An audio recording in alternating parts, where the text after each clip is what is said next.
ಈಗ ದೇಶಾದ್ಯಂತ ದೊಡ್ಡ ಮಟ್ಟದಲ್ಲಿ ಚರ್ಚೆ ಆಗ್ತಾ ಇರುವಂತ ವಿಚಾರ ಅಂತ ಹೇಳಿದ್ರೆ ನೀಟ್ ಪ್ರಶ್ನೆ ಪತ್ರಿಕೆ ಸೋರಿಕೆ ಪ್ರಕರಣ.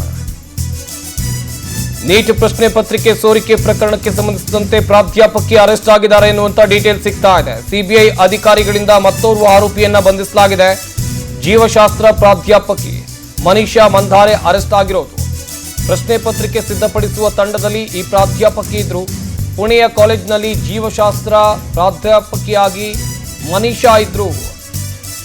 ಮನೀಷಾ ವಾಗ್ಬೋರಿ ಮೂಲಕ ಪತ್ರಿಕೆಯನ್ನ ಅಂತ ಹೇಳಿದ್ರೆ ಈ ಪ್ರಶ್ನೆ ಪತ್ರಿಕೆಯನ್ನ ಹಂಚಿಕೆ ಮಾಡಿದ್ದಾರೆ ಎನ್ನುವಂತ ಆರೋಪ ಕೇಳಿಬಂದಿದೆ. ಸದ್ಯ ಪ್ರಕರಣ ಸಂಬಂಧ ಆರೋಪಿಗಳನ್ನ ಬಂಧಿಸಿ ಅಧಿಕಾರಿಗಳು ತೀವ್ರತರವಾದಂಥ ತನಿಖೆಯನ್ನು ಮುಂದುವರಿಸಿದ್ದಾರೆ.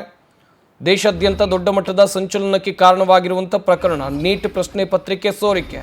ಇನ್ನೊಂದು ಕಡೆಯಲ್ಲಿ ರೀ ಎಕ್ಸಾಮ್ಗೂ ಕೂಡ ದಿನಾಂಕ ಘೋಷಣೆ ಆಗಿದೆ. ಆದರೆ ಈ ಪ್ರಶ್ನೆ ಪತ್ರಿಕೆಯನ್ನು ಸೋರಿಕೆ ಮಾಡಿದ್ದು ಯಾರು ಅಂತ ನೋಡ್ತಾ ಹೋಗೋದಾದರೆ, ಪ್ರಶ್ನೆ ಪತ್ರಿಕೆಯನ್ನು ಯಾರು ರೆಡಿ ಮಾಡಿದ್ರೋ ಅವರೇ ಪ್ರಶ್ನೆ ಪತ್ರಿಕೆಯನ್ನು ಹಣಕ್ಕಾಗಿ ಮಾರ್ಕೊಂಡು ತಿಂದು ವಿದ್ಯಾವಂತರ ಬದುಕಿನಲ್ಲಿ ಅಂತ ಹೇಳಿದ್ರೆ ವಿದ್ಯಾರ್ಥಿಗಳ ಬದುಕಿನಲ್ಲಿ ಚೆಲ್ಲಾಟವಾಡುವಂಥ ಕೆಲಸವನ್ನು ಮಾಡಿದ್ರು. ಸದ್ಯ ಆರೋಪಿಗಳ ವಿಚಾರಣೆ ಆಗ್ತಾ ಇದೆ. ಸಾಕಷ್ಟು ವಿದ್ಯಾರ್ಥಿಗಳು ಕನಸು ಕಟ್ಕೊಂಡಿದ್ರು ನೀಟ್ನಲ್ಲಿ ಉತ್ತಮ ಅಂಕ ಬರುತ್ತೆ ಅಂತೇಳಿ. ಆದರೆ ಇಂಥವರಿಂದ ಈ ಪ್ರಾಧ್ಯಾಪಕಿಯ ಫೋಟೋವನ್ನು ಕೂಡ ನೀವು ಇಲ್ಲಿ ನೋಡ್ತಾ ಇದ್ದೀರಾ. ಮನೀಷಾ ಮಂಧಾರೆ ಅಂತೇಳಿ ಈಕೆ ಹೆಸರು. ಈಕೆ ಕೂಡ ಈ ಪ್ರಶ್ನೆ ಪತ್ರಿಕೆ ರೆಡಿ ಮಾಡುವಂಥ ಕಮಿಟಿಯಲ್ಲಿ ಕೆಲಸವನ್ನು ಮಾಡ್ತಾ ಇದ್ರು.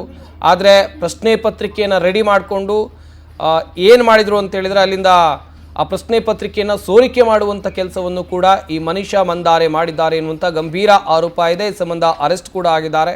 ತನಿಖೆ ಆಗ್ತಾ ಇದೆ.